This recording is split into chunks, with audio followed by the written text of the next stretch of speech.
नमस्कार साथियों। जय हिंद।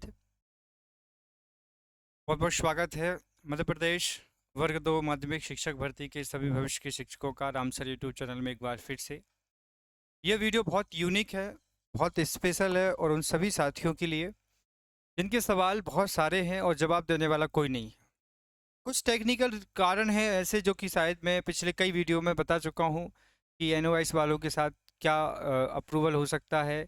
ये कुछ बेसिक सी बात है, पुरानी वीडियो आप देख लेंगे तो उसमें सारी चीज़ें क्लियर हो जाएंगी। एज क्या है, सीटेट वालों को अप्रूवल मिलेगा नहीं मिलेगा, और 40-50% ये जो टेक्निकल चीज़ें हैं। अब हम बेसिक बात करेंगे जिनकी पात्रता परीक्षा 2018 में निकली हुई है और 2023 में जिन साथियों ने पात्रता क्वालिफाइड की है और जो बेसिक तौर पे चयन परीक्षा के लिए तैयार है। अब यहाँ पर बहुत सारे सवाल हैं। सवाल किस तरीके के हैं, जैसे बहुत कॉमन से सवाल हैं साथियों के। अब इसके पीछे मैं आपको बता दूं कि मैं अगर आप क्या क्यों स्ट्रेटजी पर फॉलो करेंगे तो एक छोटी सी बात बता देता हूँ। फिलहाल अभी मुझे शिक्षक भर्ती की ही बात करूँ तो पिछले 6 से 7 वर्षों का अनुभव हो चुका है। 7 वर्षों से इस विभाग में मैं जुड़ा हूँ और मेरे अंतर्गत मैंने वर्ग 1 में, वर्ग 2, वर्ग 3 लगातार जो शिक्षा विभाग से जुड़ी हुई भर्तियां वो, और व्यापम में सभी भर्तियों में मैंने सहभागिता निभाई और बहुत सारे बच्चे जो हैं आज सफल हो चुके हैं। देखो, मेरे मार्गदर्शन का सबसे अधिक प्रभाव होता है। सब्जेक्टिव नॉलेज जो है वो मैं आपको दिखाता हूँ, पढ़ाता हूँ, बहुत सारे बच्चे पढ़े हैं। उससे ज़्यादा जो मेरा एक स्ट्रेटजी प्लान होता है वो काफ़ी वैल्यूबल होता है। उस चीज़ को बहुत सारे लोगों ने फॉलो किया और आज वो हैं सफल। पहली चीज़, सबसे बड़ा एक क्वेश्चन है, आज हम शुरुआत करेंगे। पूरा वीडियो आप जरूर देखिएगा, इसमें बहुत सारी चीज़ें आपको पता चलेंगी। ये सबके लिए कॉमन सी बात है।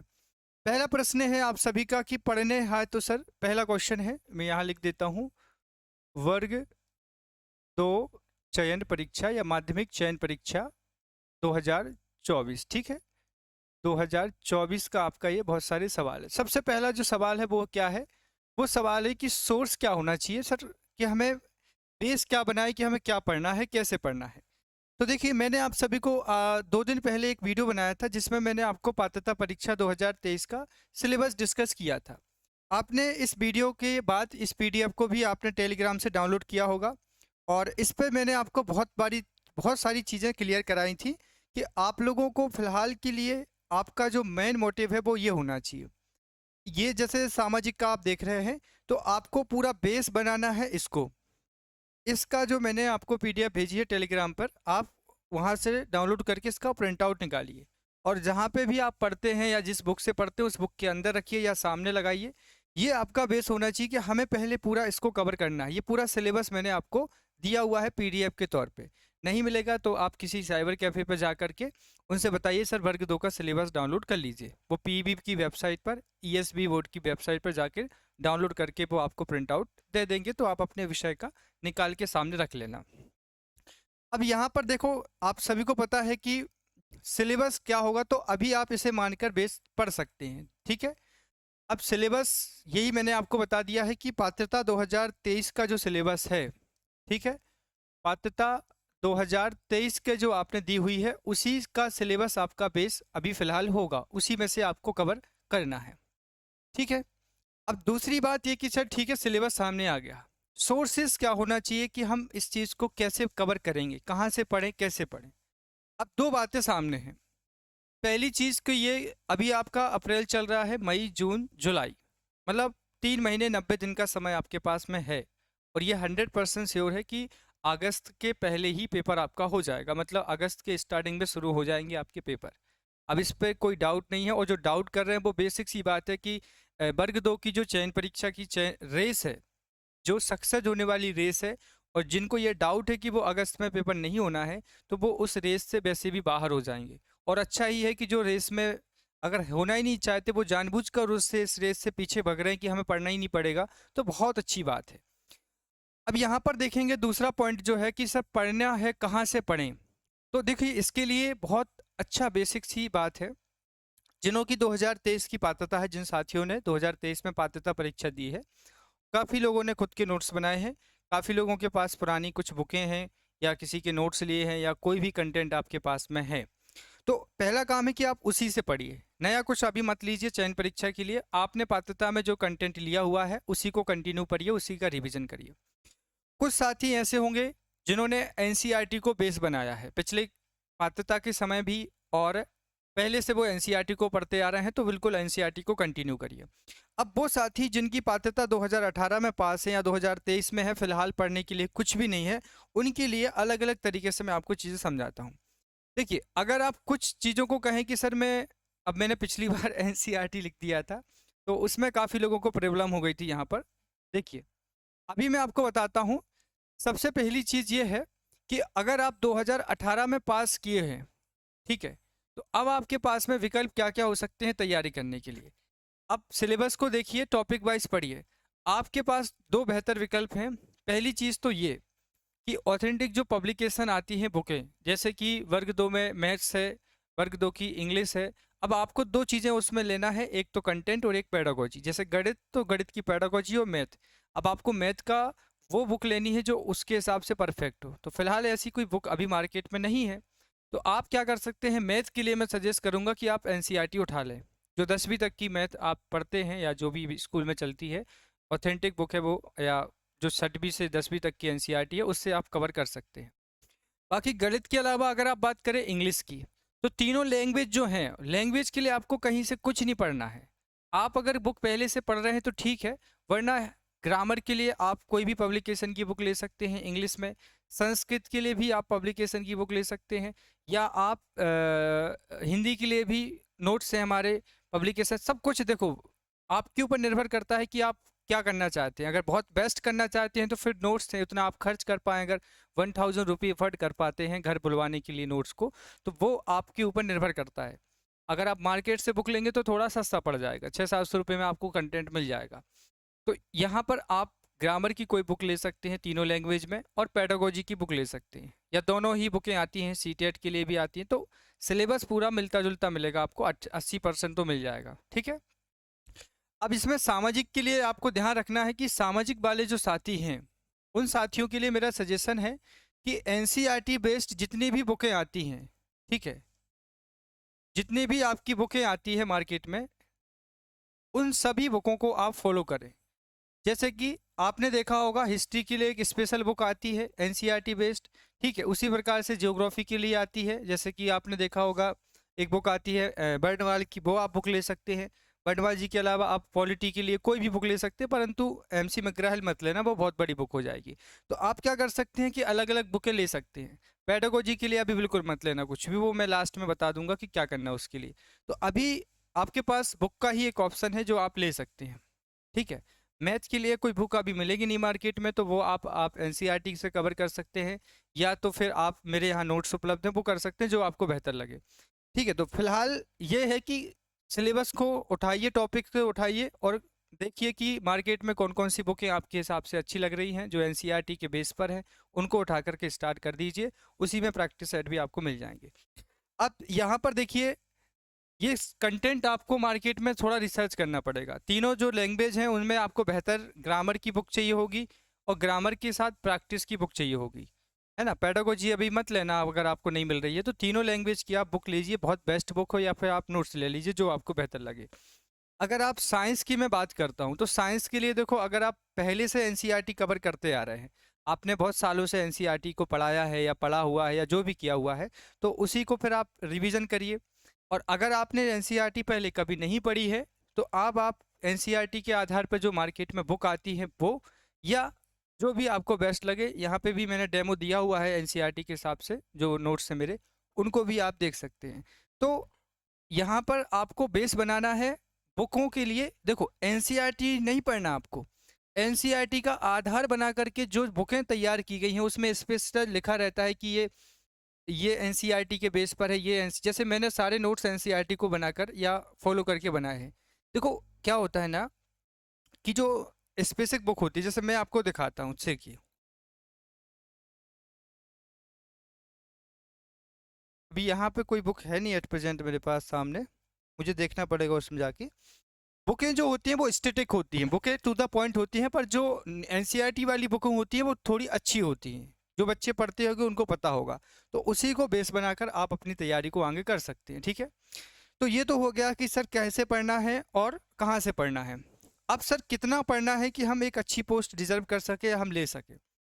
देखो, ये एक पर्सनल क्वेश्चन है, ये अपनी अपनी लाइफ के साथ आपकी पर्सनल चीज़ों के साथ जुड़ा हुआ है। पर ये मत बोलना, एक्सक्यूज कहते हैं ना एक सामान्य सी भाषा में, वो एक सब देंगे, कुछ ना कुछ सबके जीवन में लगा है। ऐसा तो है नहीं कि बिना समस्याओं के कोई संत है, पर तो वो यहाँ होता ही नहीं इस तैयारी के लिए। एक बहुत बेसिक सी बात है। अगर आप वाकई में जॉब चाहते हैं, एक मोटिवेशन छोटा सा है कि 2024 के बाद अगर आप इसके आगे 2025 में जाएंगे, 2026 में जाएंगे, तो फिलहाल कोई वैकेंसी तो नहीं है। इसी साल है जो भी वैकेंसी आपकी सामने है। अब इसमें आपको ये देखना होगा कि अभी से आपको 90 से 100 दिन का समय मिलता है। एक सीधी सी बात है, 100 दिन है आपके पास, मात्र 100 दिन का समय आपको मिल रहा है चयन परीक्षा के लिए। जो डेट है आपकी एग्जाम की, उसके पहले आज से 100 दिन है। अब आपको ये देखना है कि इन 100 दिनों के अंदर मुझे पर डे कितना टाइम देना है। टाइम लगभग मैं आपसे बताऊं तो अभी के हिसाब से 6 घंटे पर्याप्त है।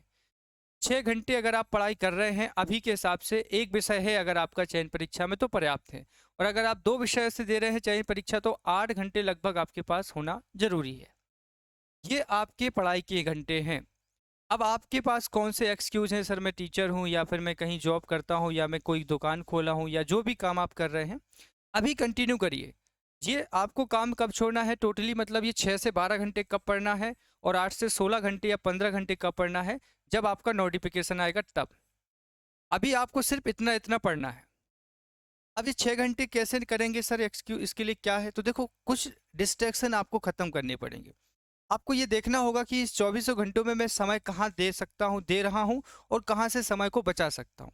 एक सबसे बेहतर एक उदाहरण है सोने का। मैंने अभी कल कुछ बच्चों के पास जिन्होंने नोट्स लिए थे, उनसे मैंने फीडबैक ली कि आप कैसे पढ़ाई कर रहे हैं, कितना अभी समय दे रहे हैं। तो मुझे 15-20 बच्चों से रिव्यू की जानकारी प्राप्त हुई, तो कोई पढ़ने में अभी रुचि नहीं ले रहा है। मैंने कहा ऐसा क्यों, तो बोले सर समय नहीं मिल पाता। अब मैंने जब उनकी पर्सनल लाइफ का कुछ रिव्यू लिए, तो उनमें से मुझे पता ये चला कि सबसे ज़्यादा समय अभी काफ़ी लोगों का सोने में जाता है। तो यहाँ से आप समय को बचाइए थोड़ा। देखो यहाँ पर एक छोटी सी बात है कि आपको सोना उतना है, अब ये सही लिखते हैं, सोना और गोल्ड एक ही जैसा है। आप पर्याप्त नींद, ये सिर्फ अगस्त की बात है। मतलब ये 80-90 दिन अगर आप 6 घंटे सो लेते हैं, या दिन में 1 घंटे, रात में 5 घंटे सोते हैं, तो कोई बुरा नहीं। 3-4 दिन में, 80-90 दिन में आपके स्वास्थ्य पर कोई प्रभाव नहीं पड़ेगा। 6 घंटे रेगुलर मैं तो कब से 6 घंटे सोता आ रहा हूँ, कभी कोई इफेक्ट नहीं पड़ा उस चीज़ का। तो आपको क्या करना है कि समय सोने से बचाना है, यहाँ से बचाना है आपको समय, कि कितना आप बचा सकते हैं यहाँ से समय थोड़ा निकालिए, कम सोने की कोशिश करिए, 6 घंटे पर्याप्त हैं। ठीक है। दूसरा, मित्रगणों में फालतू में अगर आपको लग रहा है कि कहीं समय दोस्तों में जा रहा है, तो अभी उनके लिए थोड़ा समझाइए या उनको रियलाइज कराइए कि यार मेरा अभी टाइम पढ़ाई के लिए ज़रूरी है। तो यहाँ से समय को आप बचा सकते हैं। ठीक है। दोस्तों से समय को थोड़ा सा बचाना, क्योंकि वो तो सेटल है, कहीं नहीं जा रहे, वो आपके पास ही है। तीसरा सबसे बड़ा एक बिंदु है यहाँ पर, वो है कि कहीं ना कहीं अभी फिलहाल आईपीएल चल रहा है, उसके बाद T20 वर्ल्ड कप है। कुछ लोग मैच के इंटरेस्टेड होंगे मेरे जैसे, मैं भी बहुत हूँ, लेकिन हाईलाइट्स बस देखता हूँ। तो जैसे कुछ आईपीएल वगैरह, क्रिकेट वगैरह में, या मूवी या किसी भी चीज़ में इंटरेस्टेड है, तो उनका ये है कि भाई आप छोड़ दीजिए, इस साल तो छोड़ दीजिए, वो तो हर साल आईपीएल होना है, तो वहाँ से आपको टाइम छोड़ देना है। इस सबके बीच में ऐसा कुछ है कि जो आपको अट्रैक्ट करता है, किसी के प्रति आप बहुत अट्रैक्ट है, वो आपको बहुत चाहता है, जो भी चीज़ें हैं उनको समझाइए। अगर वो मैच्योर हैं आपको लेकर के, आपकी फ्यूचर को लेकर के, तो उनको ये चीज़ अंडरस्टैंड कराइए कि यार मुझे अभी टाइम किताबों को देना है, ना कि थोड़ा सा आप अभी थोड़ा समय लीजिए मुझे। तो एटलीस्ट आप समय बचा सकते हैं बहुत अच्छे से। जितना आप समय यहाँ से बचा देंगे, उतना आप पढ़ाई में देंगे। और एक ही चीज़ है, देखो सफलता का एक मूल मंत्र है। मैंने ये चीज़ पिछले 10 सालों में, जब से मैंने कंपटीशन की कमान संभाली है पढ़ने और पढ़ाने में, तो मैंने एक ही चीज़ रियलाइज़ की है कि मतलब ये है कि प्रैक्टिस मेक्स सम परफेक्ट। आप प्रैक्टिस करेंगे, चाहे आप मैथ पढ़ रहे हैं, चाहे आप सामाजिक पढ़ रहे हैं, आप जितना टाइम उस चीज़ के लिए देंगे उतना आपको आउटपुट मिलेगा। अब ये कोई स्मार्ट स्टडी नहीं होती कि सर आपके यहाँ से नोट्स लिए तो सिलेक्शन हो जाएगा, ऐसा कुछ नहीं होता। Everything depend on your mind and your practice and your time. Everything depend on time. आप जितनी ज़्यादा समय देंगे पढ़ाई को, जितना आप टाइम देंगे, उतना आपको फ़ायदा मिलेगा। ये बात मैंने कई बार आपको समझाई है। तो ऐसा नहीं है कि आप स्पेशल नोट्स ले लेंगे या किसी बड़ी इंस्टीट्यूट से क्लास ले लेंगे तो सिलेक्शन हो जाएगा, कोई गारंटी नहीं सिलेक्शन की। सब कुछ डिपेंड करता है आपकी मेहनत के ऊपर, कि आप उसमें समय कितना दे पा रहे हैं। इसलिए मैं कहूँ कि समय बचाइए आप चीज़ों से। इन सबसे एक बड़ी बात आपको मैं बताने जा रहा हूँ, वो है आपका मोबाइल। मैंने एक चीज़ देखी है कि लाइब्रेरी में भी मेरे बहुत सारे बच्चे आते हैं पढ़ने के लिए। तो लाइब्रेरी में मैंने एक चीज़ देखी कि बहुत सारे बच्चे मोबाइल भी नहीं लाते, कुछ बच्चे लैपटॉप लाते हैं, कुछ बच्चे मोबाइल नहीं लाते। अब कुछ बहाना है कि मोबाइल से आप क्लास देखते हैं, तो ये एक टाइमिंग होना चाहिए, एक ऐसी टाइमिंग कि सिर्फ मोबाइल का काम क्लास देखने के लिए हो और दूसरा कोई यूज ना हो। आप टाइम सेट करिए रूटीन में कि मुझे 4 घंटे पढ़ाई करना है मोबाइल से, और ये क्लासें देखना है, ये क्लासें देखना है, और ये इसके अलावा मुझे मोबाइल को दिन भर नहीं छूना है, 3 घंटे के अलावा चौथा घंटा नहीं। बंद करके मोबाइल रखना है या दूर रख देना है। आप इस रूम में हैं तो मोबाइल आपके दूसरे रूम में रखा है। फिर किताब से या खुद के नोट्सों से या जहाँ से पढ़ना है प्रिंट आउट निकाल के उससे पढ़िए। मोबाइल आप ध्यान रखना, कुछ लोग कहेंगे कि सर इससे फ़ायदे हैं, तो देखो जितने फ़ायदे होते हैं उतने ही नुकसान होते हैं। जितना कहते हैं ना कि एक दिए के पीछे अंधेला होता है, तो आप फ़ोन को जितना टाइम देंगे, समय देंगे, उसका आपको आउटपुट कम मिलेगा, नुकसान ज़्यादा मिलेगा। तो सिर्फ पढ़ते समय आप मोबाइल का उपयोग करिए, उसके बाद आप मोबाइल को दूर रख के जो आपने कंटेंट बनाया है उसमें से पढ़ाई करिए। ठीक है? तो यहाँ पर एक ही बात है कि समय को कैसे बचाना है वो मैंने आपको बता दिया है। कैसे कितने घंटे के लिए आपको पढ़ाई करना है वो मैंने बता दिया। ठीक है, 6 घंटे और 8 घंटे हैं, फिर उसके बाद नोटिफिकेशन के बाद 12 घंटे और 15 घंटे। कहाँ से पढ़ना है वो भी मैंने आपको बता दिया है कि एनसीईआरटी बेस्ड जितनी भी बुकें आती हैं उनको देख लीजिए मार्केट में। वर्ग 2 गणित के लिए अभी कोई मार्केट में बुक नहीं है, तो आप एनसीईआरटी उठा लीजिए या नोट्स है हमारे पास। बाकी सभी विषयों के लिए मार्केट में या हमारे पास उपलब्ध है संसाधन। ठीक है, अब ये आपके लिए स एक पैटर्न के आधार पे, ठीक है। अब लेकिन यहाँ पर आपको एक बात और मैं कहूँगा, किसी की कमिटमेंट में वैसा नहीं हूँ। आप कुछ लोग ऐसे होते हैं कि आपको मार्केटिंग स्ट्रेटजी की चीज़ें समझाते हैं, वैसी बातें करते हैं। मैं बहुत बेसिक हूँ, मैं कोई कमिटमेंट किसी से करता नहीं हूँ। मैं अपने काम पे, अपने वर्क पर, अपने क्वालिटी पे भरोसा रखता हूँ। मैं कोई बड़ी-बड़ी बातें नहीं करूँगा या कुछ ऐसे घुमाने वाली बातें। मैंने स्वयं 2018 की वर्ग 1-2 परीक्षा दिलवाई हैं। मैंने स्वयं नोट्स उस समय बनवाए थे, आज भी हैं। और उस समय के बच्चों को मैंने तैयार किया था। काफ़ी बच्चे आज सेलेक्ट हो चुके हैं वर्ग 2 में, काफ़ी मेरे सीनियर भी हैं तो उनको साथ ही कहूँगा, वो भी सिलेक्ट हो चुके हैं। तो अगर अनुभव की आप बात करते हैं तो मुझे इतना लगता है कि बाकी लोग जिनको पता भी नहीं था कि एग्ज़ाम क्या होती है, आज भी उनको ये पता नहीं है कि वर्ग 2 का सिलेबस क्या है, और वो वर्ग 2 की क्लासें ले रहे हैं। ऐसे कई सारे यूट्यूब पर टीचर हैं। तो वो एक आपके ऊपर निर्भर करता है कि आप कैसे जज करेंगे कौन जेन्युइन टीचर है, कौन जेन्युइन नहीं है। कहने को तो कोई भी टीचर आपको कह देगा कि हमारे यहाँ इतने में कोर्स है, पैसे से मतलब नहीं है, मतलब है आपके समय से। क्या आप सही जगह समय दे रहे हैं सिलेक्शन के लिए? पैसों से नहीं होता, 1000-1500 रुपये से आपका ये नहीं कि आपने आपने उस समय को सही जगह दिया कि नहीं दिया। तो टीचर जब भी आप चयन करें, कहीं से भी कोर्स लें, तो बहुत जीनियस तरीके से करें। क्या उस टीचर का नॉलेज है वर्ग 2 की भर्ती को लेकर के? क्योंकि देखो गणित, एक छोटा सा एग्जाम्पल देता हूँ, गणित पढ़ के बच्चे गणित करके बच्चे जेई भी निकालते हैं। 12वीं में भी गणित है, 10वीं में भी गणित है, एसएससी में भी गणित है, व्यापम में भी गणित है, और वर्ग 2 में भी है। तो क्या वो टीचिंग गणित की समझते हैं कि उनको समझ इन सब चीज़ों की गणित की है? वो टीचर है क्या वर्ग 2 के हिसाब से? जेन्युइन टीचर हैं क्या वो? ये आपकी समझ है। उस लेवल को आपको समझना होगा पीवाईक्यू करके। क्या वो टीचर पीवाईक्यू करवाते हैं? क्या उनको ये पता है कि किस लेवल की पात्रता आई थी, चयन परीक्षा किस लेवल की आएगी? ये आपको समझना होगा। वरना पैसों से मतलब नहीं कि आपने 500-1000 रुपए खर्च कर लिए, पर जब आप पेपर दे के आएँगे आपको रियलाइज़ होगा कि यार गलत जगह हमने टाइम वेस्ट किया। तो ये आपको समझना होगा। तो अच्छे से बहुत दीर्घदर्शिता के साथ टीचर का चयन करिए कि बेहतर कौन है। उनकी समझ लगाइए कि वर्ग 2 में उन्होंने समय दिया है, पहले कभी पढ़ाया है, क्या पहले उन्होंने सीटेट के पेपर दिलवाए हैं, कोई भी बात है ना? तो ये चीज़ आप समझ सकते हैं, ठीक है?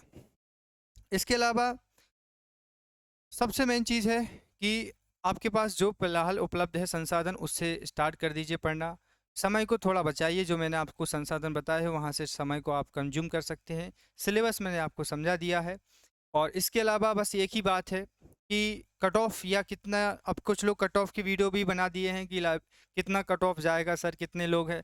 तो ऐसा कुछ नहीं है। मैं एक बात बताता हूँ, सबसे मेन बात यही है कि हम लोग जो पीएससी की तैयारी करते हैं, हमारे ग्रुप में एक पोस्ट के लिए हम लोगों को कई बार 200-200 बच्चे फाइट करते हैं एक पोस्ट के लिए। वो बहुत जीनियस बच्चे होते हैं, वो उसमें कई तहसीलदार भी होते हैं, कई सीएमओ होते हैं, कई डीएसपी होते हैं जो डिप्टी कलेक्टर बनना चाहते हैं, डीसी। तो ऐसा है कि उस भीड़ में भी हम लोग जाते हैं, तैयारी करते हैं, लाख 2 लाख हर साल बच्चे 2 लाख फॉर्म भरते हैं। तो आपका मकसद सिर्फ एक पोस्ट लेना है। अगर आज भी आप ये सोच रहे हैं कि सर पोस्टें कम आएंगी तो क्या ही पढ़ना है, कैसे कर रहे, वो आप बिल्कुल छोड़ दीजिए। बस ये समय जो यूज कर लेगा ना, ये 2 महीने, मतलब आपका अप्रैल, मई और जून। जून में तो नोटिफिकेशन आ जाएगा, अप्रैल का समय है और मई का समय। इसके बीच जिन्होंने ये 45-50 दिन तैयारी कर ली, वही बच्चा, ध्यान रखना, 100 में से मैं कह रहा हूँ कि 80+ तो मैं गारंटी के साथ कह रहा हूँ, कोई कोई चीज़ काम नहीं करती, कोई स्मार्ट स्टडी काम नहीं करती। टाइम इंपॉर्टेंट है। आज अगर आप पढ़ाई के लिए टाइम दे रहे हैं तो आपको उसका आउटपुट आपको एग्ज़ाम में दिखेगा। उस समय आप बीमार भी होंगे, आपके साथ आपकी किस्मत समय कोई भी परेशानी होगी, लेकिन आपके पास जो मेहनत है वो आपको काम आएगी उस दिन, है ना? तो ये सब बातें आपको पता होनी चाहिए। और इसके साथ ही मैं अब चाहूँगा कि इस वीडियो में हमने बहुत सारी चीज़ें समझ ली हैं लगभग। अगर इसके अलावा कोई डाउट है सिलेबस को लेकर के, तो कोई बेसिक डाउट होना नहीं चाहिए, क्योंकि मैं बहुत पहले समझा भी चुका हूँ, समय बता चुका हूँ कि इतने घंटे आपके अध्ययन में होना चाहिए। और बस ये है कि आप अगर इस चैनल पे जुड़े हैं, मैंने कई सालों से जितने बच्चों ने सिलेक्शन लिया है, उन्होंने मेरे मार्गदर्शन का हमेशा मुझे सम्मान दिया है कि सर आपकी जो स्ट्रेटजी प्लान होते हैं, आपका जो एक तरीका होता है समझाने का, देखिए सब्जेक्टिव नॉलेज तो टीचर, सब्जेक्टिव नॉलेज सबके पास होता है, मेरे पास भी है, बहुत विषयों का नॉलेज है, कई सालों से पढ़ रहा हूँ मैं। ऐसा नहीं होता है। उसके अलावा जो एक एक रूपरेखा बनाई जाती है, मतलब न्यू जो भरता है वो अलग बात है, पर जो ऊपर डिज़ाइन देता है वो अट्रैक्ट करती है लोगों को। तो ये है कि मैंने कई सालों से कई लोगों को इस तरीके की मार्गदर्शन दिया है, काफ़ी सभी लोग सफल होते हैं, क्योंकि मेरे बहुत बेसिक प्लान होती चीज़ों की। इतना आप कर लीजिए, मैं आपको यकीन दे सकता हूँ कि आप अपने विषय में बहुत बेहतर दे पाएंगे। बस याद रखना कि यही साल है भर्ती का, 24 के बाद ना 25 में है ना 26 में है। इससे बड़ा कोई मोटिवेशन आपको नहीं है। ठीक है? तो फिलहाल इस वीडियो के साथ मैं आपसे यहाँ विदा ले रहा हूँ। उम्मीद है कि ये वीडियो आपके लिए लाभदायक होगा, और अगर आपको लाभदायक है तो कमेंट में ज़रूर शुक्रिया लिखिएगा। और इसके अलावा आपका कोई अगर प्रश्न छूट जाता है तो वो भी मुझे बता दीजिएगा, नेक्स्ट वीडियो पर हम उसमें चर्चा कर सकते हैं। ठीक है? बहुत बहुत शुक्रिया आप सभी का जुड़ने के लिए, बहुत बहुत धन्यवाद इस वीडियो को यहाँ तक देखने के लिए। जय हिंद, वंदे मातरम।